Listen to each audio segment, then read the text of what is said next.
if we have a field of educational ethics, then we will have people and ideas and frameworks that can help in real time when schools and districts and institutions and systems and structures face novel ethical questions.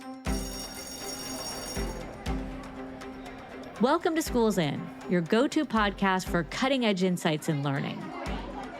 From early education to lifelong development, we dive into trends, innovations, and challenges facing learners of all ages. I'm Denise Pope, Senior Lecturer at Stanford's Graduate School of Education and co-founder of Challenge Success. And I'm Dan Schwartz. I'm the Dean of the Graduate School of Education and the Faculty Director of the Stanford Accelerator for Learning. Together, we bring you expert perspectives and conversations to help you stay curious, inspired, and informed. Hi, Dan. Hello, Dr. Pope. Always nice to be with you. Nice to be with you again. And I don't know if our listeners know this, but I know that you were a philosophy major in college. I was. And today's topic is going to have to do slightly with that. So what was your favorite area or least favorite part of learning philosophy? You mean when I actually went to class? Probably. Yes. I like things about the nature of knowledge.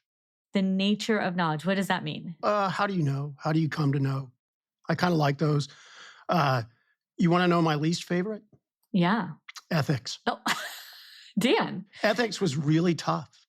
And I sort of could never sort out, was it tough because I'm unethical? Or was it tough because it was just really hard and the professor never gave an answer? Never would say you're right or you're wrong. Or say, here's how to think about it. So I don't know, where I sit in the spectrum of ethical behavior. Interesting. I know. Well, fortunately, surprise, we have an expert with us. We have our newest and bestest professor at the Graduate School of Education, Meira Levinson. And Meira wants to start a field called EdEthics. Just like we have bioethics as a field, it's very consequential. And so she's going to help us understand what ethics is, and then how do you start a new field? So welcome, Meira. Thank you. I'm really excited to be here with you. Okay, so I need some help. Denise and I had an argument about how many ethical decisions a teacher makes per day. And our inability to answer that made it clear to me that I'm not quite sure what falls in the purview of ethics. So what is it, Meira? Help us. So hopefully your argument was, say, between dozens and hundreds or something, rather than between single digits. Oh, God, I am so in trouble. Dan, I win. I just pointed that out. I win. But okay, go ahead, Meira.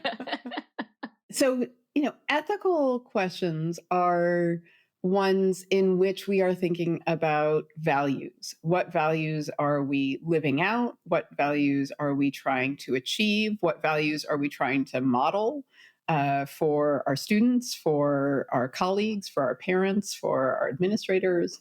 What values have we been told we should be instantiating, right? So in some ways, I think, everything that we do in education is value laden. There are questions about why are we doing what we're doing? Why are we teaching what we're teaching, demanding of students what we're demanding, who's in our classrooms and who's not, who is in our, both as students and as educators, whose voices matters, and determining also the answers to these questions, like what are we teaching? What are the consequences of what we're teaching? What if kids don't get it? What if they don't, if they fail a test? Like all of those, right, are value-laden decisions that we're making. So I think they're all ethical decisions. That doesn't mean that the teacher, him or herself or themselves, is always the one making the ethical decisions, right? Often, just as with curriculum and assessment and all sorts of other things, things are told to teachers about what we need to be doing, what values we're supposed to be instantiating, modeling, et cetera. But just as we know there's a huge gap between, say, the prescribed curriculum and what decisions a teacher makes in the moment, right? And what, say, Deborah Ball calls the discretionary spaces of teaching, right? So I know I'm supposed to be teaching everybody fractions, but what do I do with this kid who is not understanding the difference between the denominator and the numerator? And what is my pedagogical repertoire that I have available to me, and how do I combine that with my pedagogical content knowledge in order to make the decision in this very moment to help this very kid help to understand fractions? I think similarly, we may know, as a school or as a district, we are committed to the following values, and I am teaching the material I'm teaching because it upholds the following values. But in this moment, as I have a kid who is disrupting this, or who has gotten really offended by it, or who's desperate to share their ideas, and I know that I'm supposed to be upholding student voice and a sense of empowerment, and I'm also supposed to be upholding academic rigor and getting ourselves through the curriculum, right? In those moments, just as in the discretionary spaces of getting through, thinking about the curricular decisions, we face these ethical decisions. I think educators face these ethical decisions all the time. So, Meira, what would a field of educational ethics be? Are you leading people to become more ethical, or you're saying these are the animating questions of our time? So I think that a field of educational ethics, in part, will help people at every level of education and in every role in education, actually, be able to admit that there are ethical questions and challenges in our work. So I think one of the really big challenges that we face is that educators and educational leaders and policymakers rarely feel as if they can articulate ethical uncertainty or complexity. Instead, when we talk openly about ethics, we talk about it in a way that is about assertions of clarity and taking the moral high ground. I believe that zip code should not be destiny. And therefore, I believe we should have charter schools, should not have charter schools, should have high stakes testing, should not have high stakes testing, should adopt this textbook or get rid of all textbooks or whatever it is, right? And if you disagree with me about whatever policy or practice I'm putting forward, then you must not think that zip code should not be destiny. In fact, you must think that zip code should be destiny, right? I am in favor of educational excellence. I am in favor of educational equity, of education for social justice. There are all these claims that we make that then are designed to stop conversation instead of open up conversation. And we need to be honest, and we will end up having more ethical policies and practices if we can be open about the ethical challenges and disagreements we face. So one goal of a field of educational ethics will be to open up space for the hard conversations about the hard ethical questions that we face. A second goal would be, in fact, to offer some guidance, because not all ethical questions are hard, but there are some practices and policies that we have in schools and in districts and in systems and in structures that persist and are very widespread, even though they are, I think, unethical. And so a second role for the field would be offering some policy guidance. And I think a third role for the field would be to offer frameworks and heuristics, and also even mediation or moderation roles at times of decision making, particularly about new challenges. So as we think about, say, questions of AI and new tech in education, as we think back to when COVID hit and suddenly schools were facing a whole bunch of new questions. In both of these realms, actually, thinking back to bioethics, there are more resources because of bioethics to doctors, scientists, public health officials to think about the hard questions surrounding, say, AI and medicine, or AI and public health, or AI and science, and to think about, say, the hard ethical questions surrounding COVID, than there are available right now to those in education and education policy. And if we have a field of educational ethics, then we will have people and ideas and frameworks that can help in real time when schools and districts and institutions and systems and structures face novel ethical questions.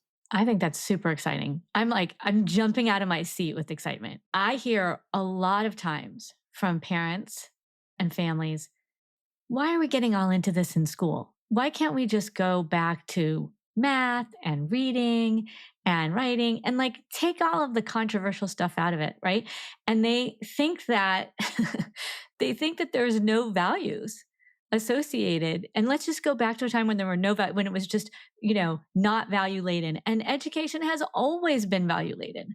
What to teach, how to teach, who gets what, right? But there's this real misunderstanding on the part of, I think, a lot of people that ethics, let's just take everything out of it that's controversial and just have school. And you're kind of saying, folks, never been possible, never will be possible. So yay to that.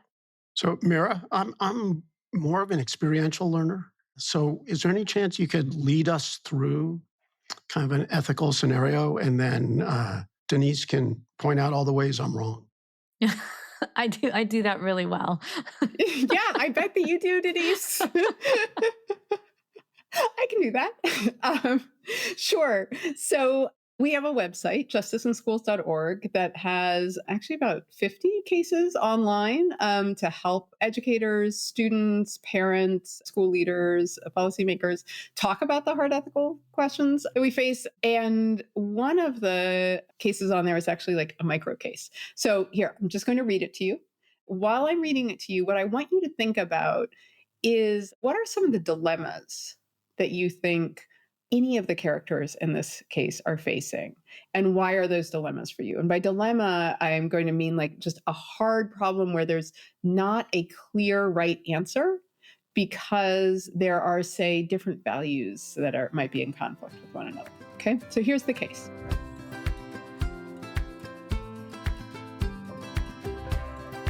Adam is making wisecracks and asking obscure questions while his teacher, Mrs. Wilson, is trying to lecture on the Constitutional Convention. This is preventing the other 26 students in the class from learning the material. Adam has a lot of trouble with impulse control, and in fact, he has an individualized education plan, an IEP, that recommends modifications that will help him control his behavior.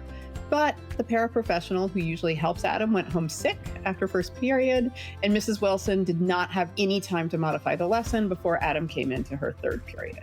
I'm imagining that some teachers may be nodding along in recognition of this. Although a couple of students are frustrated by the disruption, most of them are enjoying the spectacle. They're pretty uninterested in the Constitutional Convention, no shade to them, and so they're happy to watch Adam clown around instead. And Mrs. Wilson suspects that Adam is trying to throw the class off actually because he's worried he's not going to be able to do the worksheet that's based on her lecture.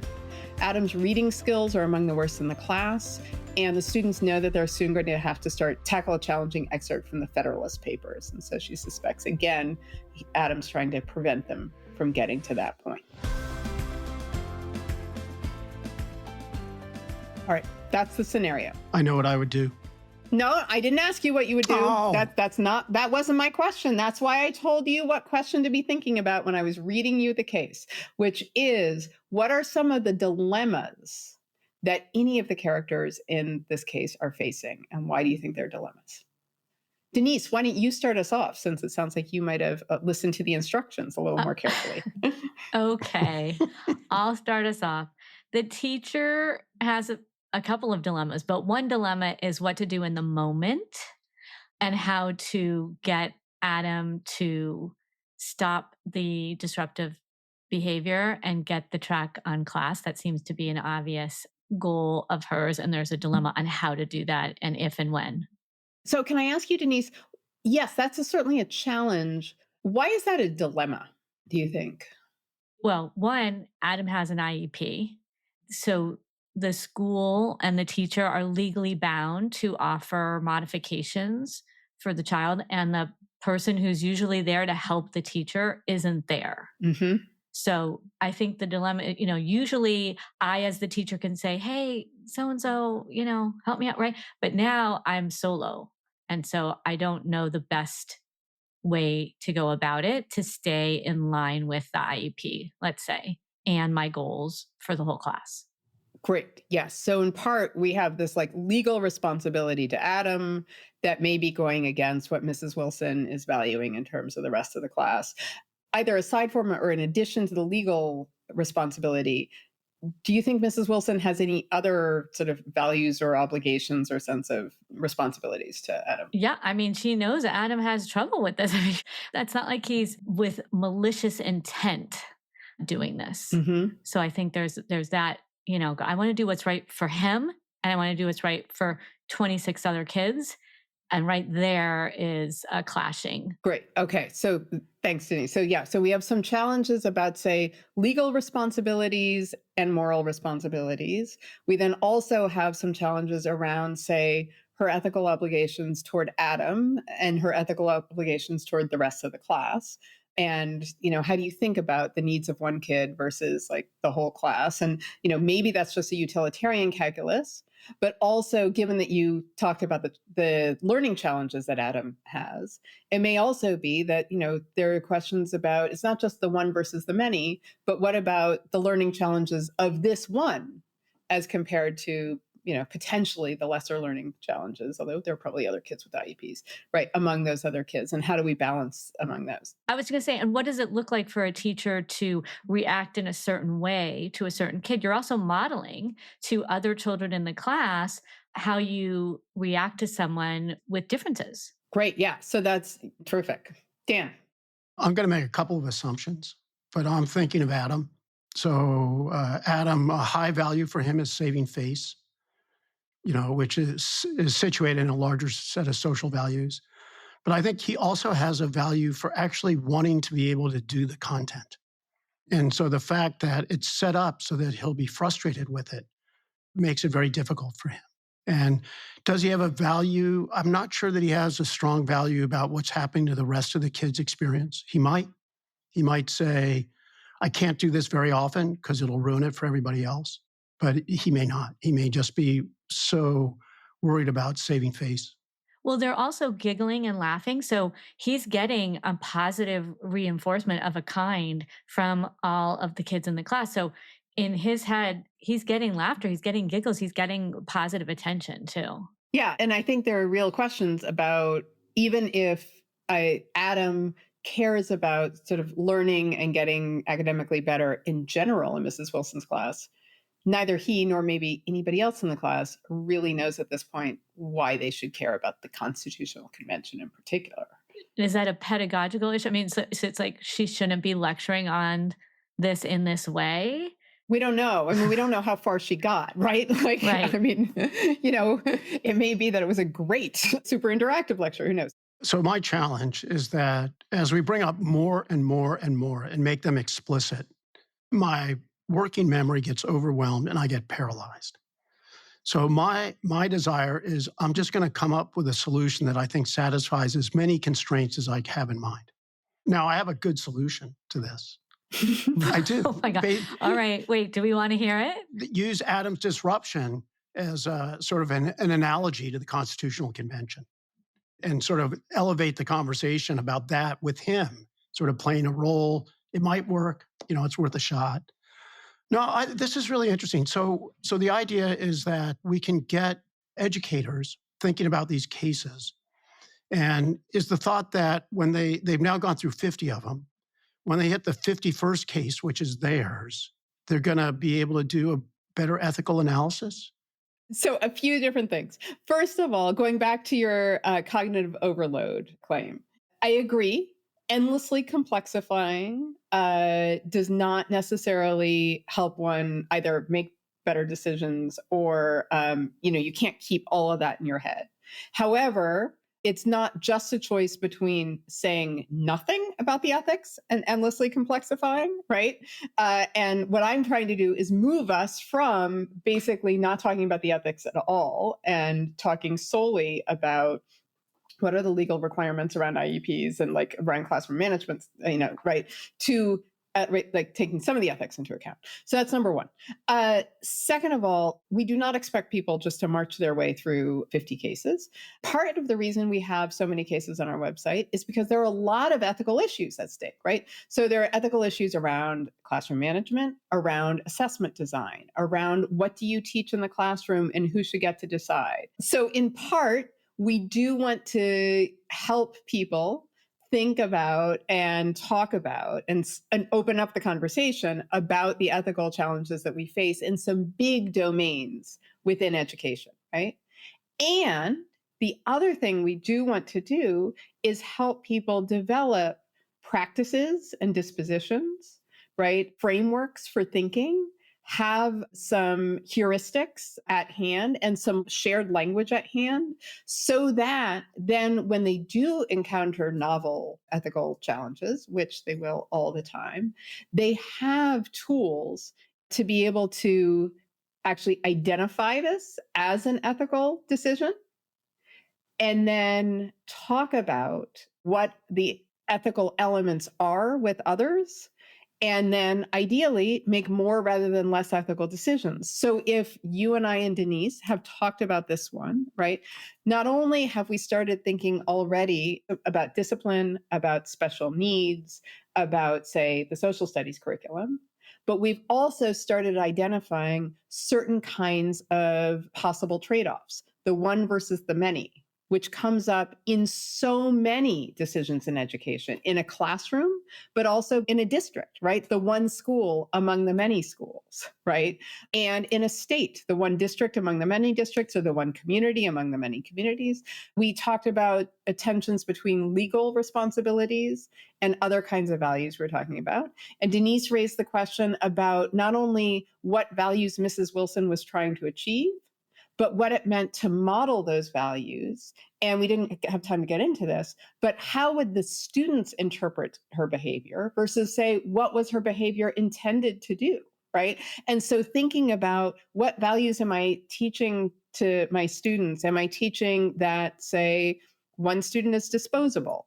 Am I teaching that I value like neurodivergence over classroom learning? Am I teaching, like there's all sorts of things that she might teach, right? So we've now identified, let's say, those kinds of things and those kinds of questions, the one versus the many, the legal versus other ethical requirements, the what do our actions teach our students or teach the parents in our community or whatever, right, about the ethical obligations and values that motivate us. Those are categories that could then be applied to an entirely other domain, right? So it's a both and. Yeah. But you're still, to your point, Dan, in the very beginning of the show where you said it was really hard because he never gave an answer. I kind of feel like she's doing that too. There's not an answer. And for some people, they're going to be like, just tell me what to do in this situation. Right? Yeah. Yeah. And that also, I think, is going to be a both and. I do think sometimes there's the right thing and everything else is wrong. I think more often there are better and worse decisions.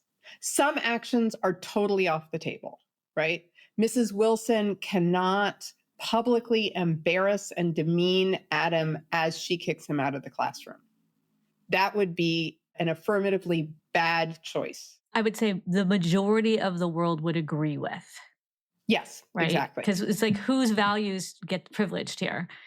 Right. But, unfortunately, we also probably have all seen or even experienced a teacher, right, who might have done that, right? Yeah. It not only in K-12, but also actually maybe especially in higher education, right? So I do think there may, among better and worse, there still may be some that are off the table and some that are, clearly worse, but then there might be a constellation of better.